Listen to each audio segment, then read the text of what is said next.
Bonjour à tous. Aujourd'hui, on va parler de l'expérience de Milgram. Stanley Milgram est un psychologue américain, né en 1933 et mort en 1984. Il est principalement connu pour la série d'expériences qu'il a entreprises entre 1960 et 1963, qu'on connaît aujourd'hui sous le nom d'expérience de Milgram. Cette expérience avait pour but principal de montrer la tendance de l'être humain, et notamment de l'être humain social, à la soumission à l'autorité. Beaucoup de personnes aujourd'hui connaissent cette expérience, on en trouve des références dans la culture populaire, il existe même un film dans lequel cette expérience est reproduite, le film I comme Icare d'Henri Verneuil, sorti en 1979, et dont vous pourrez trouver facilement des extraits sur Internet. Dans cette vidéo, on va non seulement présenter cette expérience, décrire le protocole de Milgram, ainsi que les résultats qu'il a obtenus, mais on va aussi proposer une interprétation de cette expérience, une interprétation qui sera à contre-courant des interprétations classiques, et comme sur cette chaîne, on n'est pas là pour trouver la vérité, mais pour donner matière à penser, eh bien on va essayer de pousser un petit peu la réflexion sur cette expérience, pour tenter de voir ce qu'elle nous dit. L'expérience de Milgram a pour but d'évaluer le degré d'obéissance d'un individu à une autorité. Plus exactement, et vous verrez que c'est important de faire la précision, à une autorité perçue comme légitime. On parle alors de soumission, la soumission désignant ici une action qui va contre la conscience morale de l'individu. La soumission se caractérise par le fait qu'il y ait un conflit moral. Un conflit entre l'action réalisée par le sujet et sa conscience morale qui lui interdit de faire cette action. Sa conscience morale qui s'oppose à son acte. Donc même si je pense que vous êtes déjà très nombreux à connaître le principe de l'expérience de Milgram, on va quand même prendre le temps de faire un rappel et d'expliquer en quoi consiste précisément cette expérience. Un laboratoire scientifique publie une annonce, un appel à participer à une expérience scientifique sur l'apprentissage. On explique que le but de cette expérience, c'est d'évaluer l'efficacité de certaines méthodes dans la mémorisation et dans l'apprentissage. Donc une fois que les participants se sont manifestés, ils entrent dans le laboratoire par groupe de 2. Donc chaque expérience implique 2 participants qui entrent dans la salle d'expérience et qui sont reçus par une équipe de scientifiques en blouse blanche, c'est-à-dire portant les attributs de leur autorité. Et à ce moment-là, on effectue un tirage au sort entre les 2 participants pour répartir les rôles, pour désigner le rôle que chacun des 2 participants va remplir durant l'expérience. À l'issue du tirage au sort, l'un des participants est désigné élève et l'autre est désigné professeur. À ce moment-là, on installe l'élève sur une chaise électrique dans une pièce distincte du professeur et le professeur, quant à lui, est placé devant un pupitre qui contient une liste de mots à dicter à l'élève pour qu'il les retienne. Et donc le but du jeu, c'est que l'élève doit mémoriser un maximum des mots de la liste, et à chaque erreur, le professeur aura le devoir de lui envoyer une décharge électrique. Alors au début, il s'agit d'une décharge assez légère, et plus les erreurs seront nombreuses, plus les décharges seront puissantes. C'est-à-dire qu'à chaque erreur, la décharge électrique augmente de 15 volts, pour finir avec la décharge maximale d'environ 400 volts. Donc 400 volts, je peux vous dire que vous le sentez passer. Quand on met les doigts dans la prise électrique, on risque du 220 volts. Donc là, on est quasiment sur le double. Donc cette expérience peut avoir un côté amusant au départ, le fait de jouer des rôles, le rôle du professeur, le rôle de l'élève. Mais sauf que, au bout d'un certain nombre d'erreurs, et donc au bout d'un certain nombre de décharges électriques envoyées à l'élève, le professeur se rend bien compte que l'élève commence à souffrir. Il se rend bien compte que le mal qu'il lui inflige est réel, d'autant que l'élève exprime sa douleur, d'abord par des gémissements, puis par des cris, et à la fin par des supplications. Il supplie les scientifiques de mettre un terme à l'expérience, mais le problème c'est que le scientifique qui se tient aux côtés du professeur lui demande de continuer. Il lui interdit même d'arrêter l'expérience. Et c'est à ce moment-là que le sujet professeur commence à entrer dans un conflit moral. Il rentre dans un conflit moral parce qu'il voit bien que ce qu'il est en train de faire n'est pas normal. Il a conscience que le rôle d'une expérience scientifique ne devrait pas être de faire souffrir. Un laboratoire scientifique n'est pas censé être un lieu de torture, et c'est justement pour cette raison, c'est justement parce qu'un laboratoire scientifique n'est pas un lieu de torture, que le sujet est incité à continuer. À chaque fois que le professeur hésite à envoyer la décharge suivante, le scientifique le regarde dans les yeux et lui dit « Poursuivez ». Plus exactement, le scientifique répond à la première hésitation du professeur en lui disant « Veuillez continuer s'il vous plaît ». Lorsque le sujet exprime une deuxième fois son désir d'arrêter l'expérience, le scientifique lui dit alors « L'expérience exige que vous continuiez ». Donc on voit bien que sur le plan de la formulation de la phrase, il y a un palier qui est franchi en termes d'expression de l'autorité, en termes d'expression de la contrainte.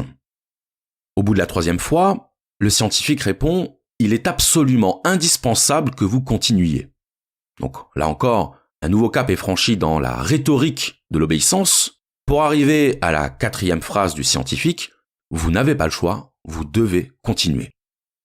Alors il se trouve, je fais une petite parenthèse mais ça aura son importance pour la suite, que dans cette expérience, il y a différents paramètres variables. Et parmi ces paramètres variables, notamment la distance entre l'enseignant et l'élève. Il se trouve que la proximité physique favorise l'empathie, alors qu'au contraire, la distance favorise le détachement. Si vous préférez, il est plus facile d'infliger des souffrances à un inconnu lorsqu'on est physiquement à distance. Un autre paramètre variable dans l'expérience, c'est le degré de cohérence entre les scientifiques, c'est-à-dire entre les représentants de l'autorité. Par exemple, si au sein de l'équipe des scientifiques qui chapeautent l'expérience, l'un d'eux manifeste son souhait d'arrêter l'expérience, et que s'engage alors un conflit au sein de l'autorité, eh bien systématiquement on constate que le professeur arrête l'expérience. À partir du moment où apparaît une faille dans la cohérence entre les représentants de l'autorité, cette autorité s'effondre. Et donc à la fin de l'expérience, on révèle le poteau rose. On révèle au professeur que le but véritable de l'expérience n'était pas de tester des méthodes d'apprentissage, mais que le véritable but de l'expérience, c'était d'évaluer son degré d'obéissance à l'autorité. C'était lui le sujet de l'évaluation scientifique. Alors ce qui est amusant, c'est que dans les rapports qui ont été faits de cette expérience, on indique que le moment de la révélation de la vérité, le moment où on informe le professeur que c'était lui le cobaye de l'expérience, eh bien cette révélation est censée le rassurer. Pourquoi le rassurer ? Eh bien parce que ça signifie qu'en réalité l'élève était un comédien. Il ne lui a donc infligé aucune souffrance. C'est ça qui est censé le rassurer. Finalement, je n'ai rien fait de mal, se dira-t-il. Mais je sais pas ce que vous en pensez, mais personnellement, je suis pas sûr que cette révélation soit de nature à le rassurer. Parce qu'en même temps qu'on lui révèle qu'il n'a infligé aucune torture à ce pauvre élève, on lui fait en même temps savoir qu'il a accepté le principe d'envoyer des décharges électriques à un innocent parce qu'il avait donné des mauvaises réponses. Autrement dit, on le rassure en lui disant qu'il ne lui a causé aucune douleur, mais on le traumatise en lui mettant sous le nez sa culpabilité. On le met face à la réalité de ses actes. Si bien qu'on pourrait se demander d'ailleurs, qui de tout ce petit monde est le plus sadique ? Est-ce que c'est le professeur qui envoie des décharges électriques ? Ou est-ce que c'est le scientifique qui cache au professeur la nature réelle de ce qu'ils sont en train de faire ? Dans les faits, on observe que le taux d'obéissance moyen à cette expérience est d'environ 65%. Alors c'est un chiffre qu'il faut considérablement relativiser parce que ça dépend des variables. Ça dépend des paramètres qui ont été choisis pour chaque expérience, parce que le tableau récapitulatif de l'expérience nous apprend qu'en cas de contact physique entre le professeur et l'élève, le taux d'obéissance tombe à 30%.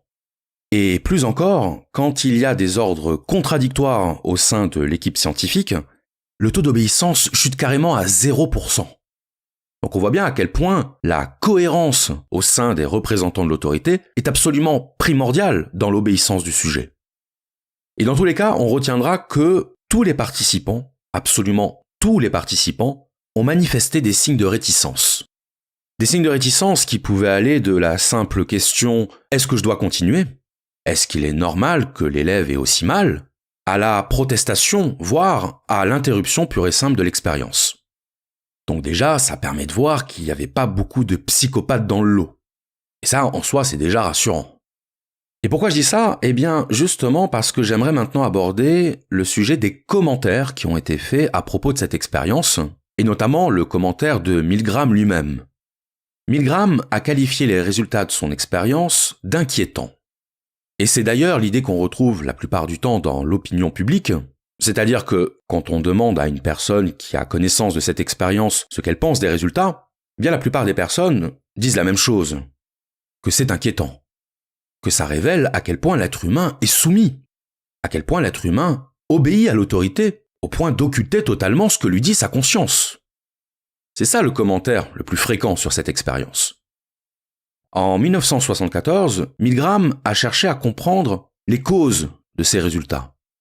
Autrement dit, il s'est intéressé aux raisons pour lesquelles la plupart des sujets avaient obéi aux injonctions de l'autorité. Il a donc publié un livre dans lequel il essaie de comprendre le phénomène de la soumission à l'autorité. Et c'est là-dessus que je voudrais insister. Car dès qu'on parle de l'expérience de Milgram, c'est-à-dire d'une expérience scientifique, une expérience de psychologie sociale, on a tendance à tomber immédiatement dans le jugement moral. On va dire que c'est inquiétant, on va même dire que c'est scandaleux. Autrement dit, on va porter un jugement de valeur sur ce résultat, alors même que le but d'une expérience scientifique, c'est d'abord de comprendre. Comprendre un phénomène au lieu de le juger. Parce que lorsqu'on juge moralement le résultat d'une expérience scientifique, bien on oublie une chose, c'est que les sujets qui envoient des décharges électriques, c'est nous tous. Une expérience scientifique, et plus particulièrement une expérience en psychologie sociale, elle implique un échantillonnage, c'est-à-dire qu'on va prendre des sujets qui sont représentatifs de la population. Et donc lorsque l'on s'extrait des résultats de cette expérience en disant par exemple que nous ne l'aurions pas fait, ben c'est tout simplement faux. En tout cas, statistiquement faux. La réalité, c'est qu'on ne peut pas savoir comment on aurait réagi. On ne peut pas s'auto-exclure du groupe des bourreaux sans avoir été soumis à l'expérience. Parce que c'est trop facile. C'est trop facile de dire ce qu'on aurait fait ou ce qu'on n'aurait pas fait, alors même qu'on n'a pas été dans la situation de le faire ou de ne pas le faire. Quand on parle au conditionnel, c'est qu'on n'est pas en mesure de parler à l'indicatif. Et cette attitude qui consiste à dénoncer, à juger, à s'offusquer de ce que la plupart des personnes obéissent à l'autorité, eh bien c'est déjà en soi un comportement problématique. Un comportement de spectateur. Le spectateur qui distribue les bons et les mauvais points, sans essayer de comprendre la nature du phénomène qui est mis en évidence dans cette expérience. Comprendre ce que les résultats de cette expérience nous disent. Parce que finalement, quand on dit que nous, à la place du professeur, on aurait réagi autrement, qu'on aurait mis un terme à l'expérience, qu'on aurait fait prévaloir notre conscience morale, bien quand on fait ça, on fait exactement la même chose que le cobaye qui obéit. De la même façon que le cobaye élude sa responsabilité en la reportant sur l'autorité scientifique, on élude notre propre responsabilité en la reportant sur une affirmation qu'on est incapable de prouver. Cette expérience ne doit pas nous conduire à juger l'être humain, mais à le comprendre. À comprendre ce qui a fait que 65% des sujets ont obéi. Et donc c'est ce qu'a essayé de faire Milgram, il a étudié ce phénomène, et il en est arrivé à la conclusion que l'obéissance était une tendance sociale générale liée à l'intégration dans un système hiérarchique. L'idée, c'est de dire qu'il existe, dans la plupart des groupes, une hiérarchie perçue comme légitime, parce que nécessaire au fonctionnement du groupe, avec à sa tête une ou des autorités. Parce qu'attention, c'est très important de préciser qu'il y a une distinction à faire entre une autorité perçue comme légitime et une autorité perçue comme illégitime. On aura beaucoup plus de facilité à obéir à une autorité perçue comme légitime qu'à obéir à une autorité qu'on ne reconnaît pas. Et je mets de côté le cas de la contrainte physique. Mais pour faire une analogie très simple, supposons que votre meilleur ami, dans lequel vous avez confiance, vous demande de lui rendre un service, et que ce service implique que vous fassiez quelque chose qui vous mette en danger. Peut-être que vous allez refuser. Peut-être que vous allez lui répondre « Non, désolé, mais je ne te rendrai pas ce service. » Mais une chose est sûre, c'est que vous allez y réfléchir. Autrement dit, même si vous refusez, vous accordez à votre meilleur ami suffisamment de crédit pour prendre le temps d'analyser sa demande, pour prendre le temps de la considérer. On ne peut pas faire comme si ça n'avait pas d'influence. On ne peut pas faire semblant de croire que la confiance que vous placez dans une personne n'a aucune influence dans votre décision de satisfaire ou pas l'une de ces demandes. Ça joue. Bien sûr que ça joue. Et bien sûr que vous aurez beaucoup plus de facilité à satisfaire la demande de votre meilleur ami qu'à satisfaire la demande d'un inconnu croisé dans la rue. Ce que je veux dire par là, c'est que notre degré d'obéissance à une demande quelconque est influencé par le crédit que l'on place dans celui dont émane la demande. Un scientifique en blouse blanche, qui vous accueille dans un laboratoire, qui fait partie d'une équipe, autrement dit qui s'intègre parfaitement dans le système hiérarchique social, il est normal de le considérer a priori comme digne de confiance. Ça ne veut pas dire qu'il est normal de faire absolument tout ce qu'il nous demandera. Bien sûr que non. Mais ça veut dire qu'il est normal que cela crée un conflit. Un conflit intérieur. Un conflit intérieur entre votre conscience morale et votre certitude d'être face à une autorité légitime. À une autorité dans laquelle vous pouvez placer du crédit. Je rappelle que crédit, credo en latin, ça veut dire croire. Donner du crédit, ça veut dire donner des raisons de croire. Donner des raisons de faire confiance. Un scientifique qui vous demande de poursuivre l'expérience et qui ajoute qu'il prend toute la responsabilité des conséquences, ça vous incite à ne pas le considérer comme un simple malade mental qui vous demande de torturer un innocent. Donc il est normal qu'il y ait conflit moral. Conflit entre le sentiment de faire quelque chose de mal, de faire souffrir un innocent, et la conviction profonde qu'une autorité scientifique ne peut pas nous demander de faire quelque chose de cruel.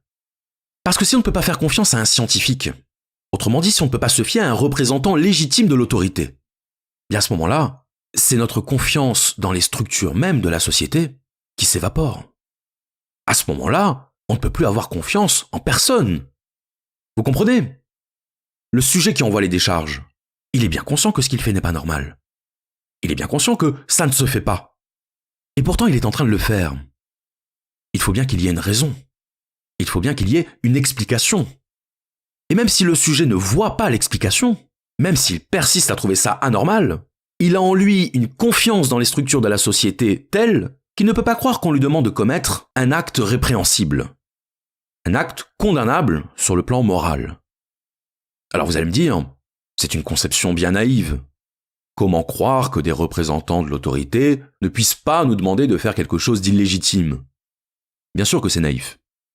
Bien sûr que ça participe d'une vision angéliste de la société. On est bien d'accord. Il faut bien resituer que, pour la plupart des gens, nous vivons dans une société qui fonctionne selon des règles et des principes, une société bâtie sur des structures, parmi lesquelles la confiance. Sans confiance, pas de vie sociale possible. Et je ne parle pas de la confiance qui consiste à laisser sa porte ouverte quand on part travailler, ou à laisser ses clés de voiture sur le contact. On parle de la confiance qui fait que, quand vous allez chercher votre baguette chez le boulanger, vous ne présupposez pas que votre baguette est empoisonnée. On parle de la confiance qui fait que vous ne soupçonnez pas votre facteur de lire votre courrier. C'est de cette confiance-là qu'on parle. La confiance comme condition de possibilité de la coexistence sociale. Et le fait de ne pas prendre en compte cette dimension de la confiance nécessaire à la coexistence sociale, le fait de penser qu'il serait anormal d'obéir à une demande émanant d'une autorité perçue comme légitime, c'est ça qui est naïf. Parce que c'est nier l'idée que l'individu n'a pas une autonomie absolue, une autonomie morale absolue. J'imagine que certains d'entre vous doivent connaître les caméras cachées de François Damiens. Et que fait François Damiens dans ces caméras cachées ? Et la plupart du temps, il joue le rôle d'un agent social auquel on accorde spontanément notre confiance. Il va jouer le rôle d'un guichetier à la poste, il va jouer le rôle d'un vendeur de chaussures ou d'un réceptionniste. C'est-à-dire qu'il va jouer le rôle d'un individu qui s'insère dans une structure sociale.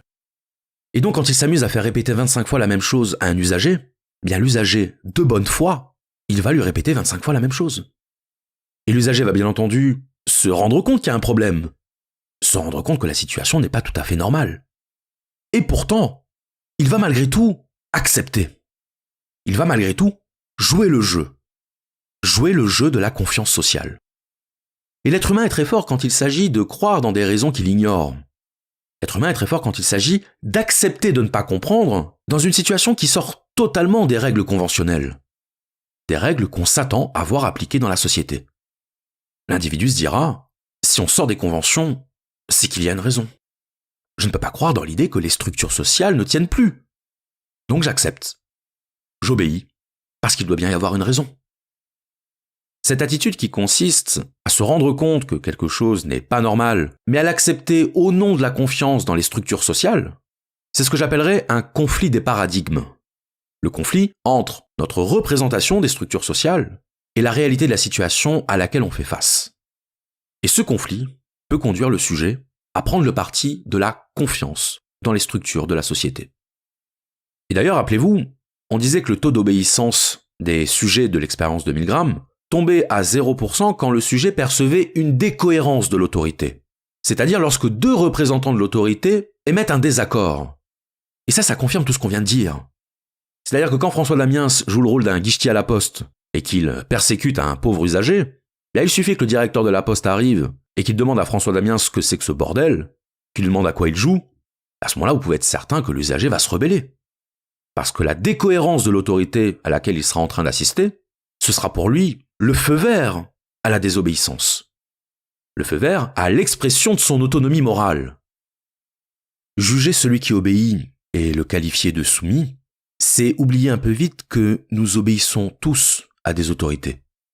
Nous passons notre vie à obéir. Les employés obéissent à leur patron. Le contribuable obéit au fisc. Le soldat au colonel. Bien rares sont ceux qui peuvent se prévaloir de n'obéir à aucune autorité. Et d'ailleurs, remarquez que le jugement que l'on porte sur ceux qui obéissent à l'autorité, curieusement, on oublie de le porter dans les situations où nous sommes nous-mêmes en situation d'obéissance. La question serait plutôt de savoir, à quoi obéit-on ? Qu'est-ce que c'est qu'une guerre ?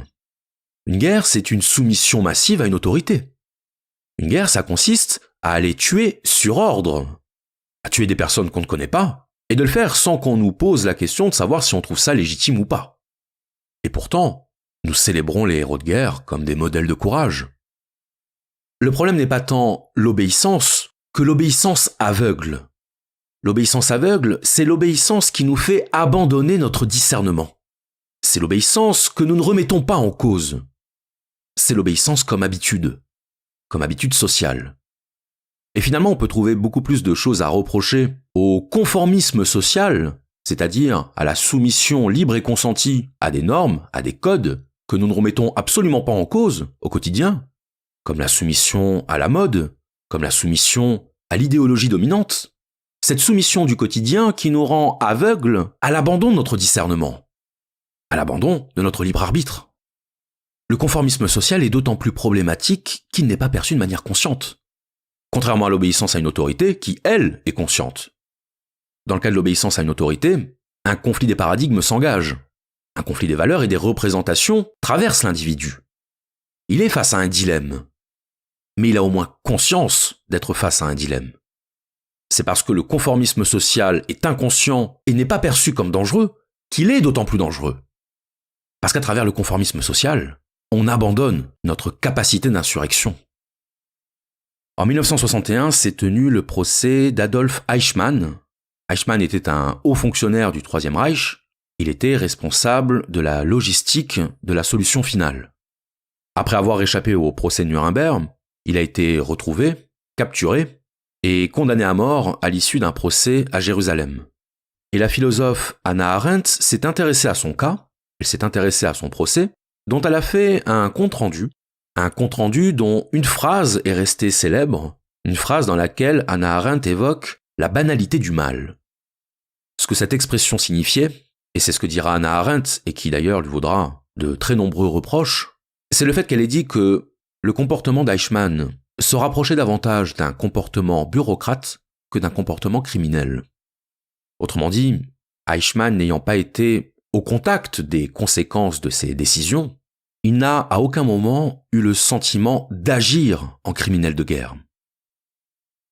Le phénomène qui est à l'œuvre dans l'expérience de Milgram et dans cette soumission à l'autorité légitime, c'est un phénomène de délégation de la responsabilité. Et la délégation de la responsabilité, c'est lorsqu'on abandonne son autorité morale au profit d'une autorité qui prend en charge les conséquences de nos actes. La délégation de la responsabilité, c'est le fait de se dire qu'on est couvert. Et donc que lorsqu'on agit, d'une certaine manière, ce n'est pas nous qui agissons. C'est l'autorité qui agit à travers nous. Et c'est ainsi que la responsabilité se reporte, se dilue et donc en quelque sorte réduit la pression qu'elle exerce sur la conscience de l'individu. Alors j'ajouterai simplement, pour terminer cette analyse, que les résultats obtenus par Milgram ont été contestés par une philosophe australienne du nom de Gina Perry, qui a publié un livre en 2013 dans lequel elle accuse Milgram d'avoir manipulé les résultats de son étude. Alors parmi les aspects qu'elle conteste, elle écrit notamment que, en réalité, ce ne serait pas 65% des sujets qui auraient obéi, mais moins de la moitié, moins de 50%. Et ça, évidemment, ça change la donne. En tout cas, symboliquement, ce n'est pas la même chose de dire que la majorité des individus obéissent à l'autorité que de dire que c'est en fait moins de la moitié. Parce qu'évidemment, si c'est la majorité des individus qui obéissent, on est en droit de conclure que c'est l'être humain lui-même qui se soumet à l'autorité. Lorsqu'une majorité d'individus sont concernés par un phénomène, il devient beaucoup plus facile et beaucoup plus tentant de généraliser cette majorité à l'ensemble des individus. La deuxième chose que conteste Gina Perry, c'est le fait qu'il y aurait eu, dans la série d'expériences qui ont été menées, des infractions au protocole.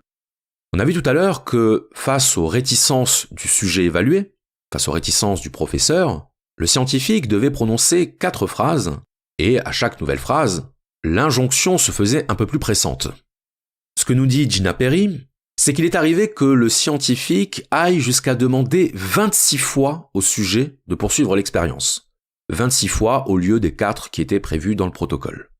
Donc évidemment, ça ne remet pas en cause le fait que le sujet a fini par obéir, mais ça relativise l'idée selon laquelle il n'en faudrait pas beaucoup pour faire obéir le sujet. Là encore, ça change un petit peu la donne sur l'idée assez répandue selon laquelle l'expérience de Milgram démontrerait une sorte de soumission automatique et aveugle à l'autorité. Et enfin, le troisième aspect qui est reproché à Milgram, c'est le fait qu'il y aurait eu chez lui, dès le début, un biais de confirmation, c'est-à-dire que Milgram n'aurait pas organisé cette expérience de manière totalement innocente, mais qu'il avait déjà une certaine idée du résultat qu'il souhaitait obtenir. Autrement dit, que Milgram voulait prouver que l'être humain a tendance à se soumettre à l'autorité. Et ça, c'est quelque chose qui, sur le plan de la méthodologie scientifique, pose de très gros problèmes. Parce qu'évidemment, l'intention du scientifique qui organise une expérience de ce type, ça révèle qu'il a un intérêt à obtenir certains résultats plutôt que d'autres. Autrement dit, ça pourrait expliquer, en partie, le fait que le pourcentage de sujets qui obéissent aurait été augmenté et le fait que des infractions au protocole aient pu être commises. Si l'expérience de Milgram nous apprend quelque chose, c'est d'abord la formidable complexité de la conscience morale humaine. Une conscience morale qu'on a souvent tendance à placer dans des situations manichéennes, des situations où ce qui s'opposerait, ce serait le bien contre le mal, ce serait les gentils contre les méchants. Si le jugement moral à l'égard des sujets obéissant à l'autorité me paraît pour le moins malvenu, c'est lié au fait que ça participe de cet oubli général, de cette inconscience générale, de notre propre part sombre, de notre propre côté obscur, qui fait qu'on s'érige d'autant plus comme les représentants du bien, les représentants de la bonne conscience, qu'on n'a pas eu à subir l'expérience du conflit moral. Subir l'expérience du conflit moral, subir l'expérience du dilemme, c'est quelque chose qui nous prémunit contre le jugement. C'est quelque chose qui nous porte davantage à essayer de comprendre qu'à vouloir juger, qu'à vouloir s'ériger en peseur des consciences qui nous indiquent quelle porte nous méritons, la porte de l'approbation ou la porte de la condamnation. Rousseau disait que dans l'état social, les citoyens obéissent à des lois. Ils obéissent aux lois, mais ils n'obéissent qu'aux lois. Et c'est parce qu'ils obéissent aux lois qu'ils n'obéissent pas aux hommes. En obéissant à une loi, on n'obéit pas à un homme. On obéit à un principe impersonnel. Face à un principe, nous sommes seuls à choisir. Et c'est parce que nous sommes seuls à choisir que nous devons faire l'épreuve du déchirement de la conscience et en assumer la responsabilité. Obéir aux hommes, c'est obéir à des êtres corruptibles. Obéir à des idées, à des valeurs, à des principes, c'est obéir à soi-même. C'est choisir sans juger. c'est choisir et assumer. Je vous remercie.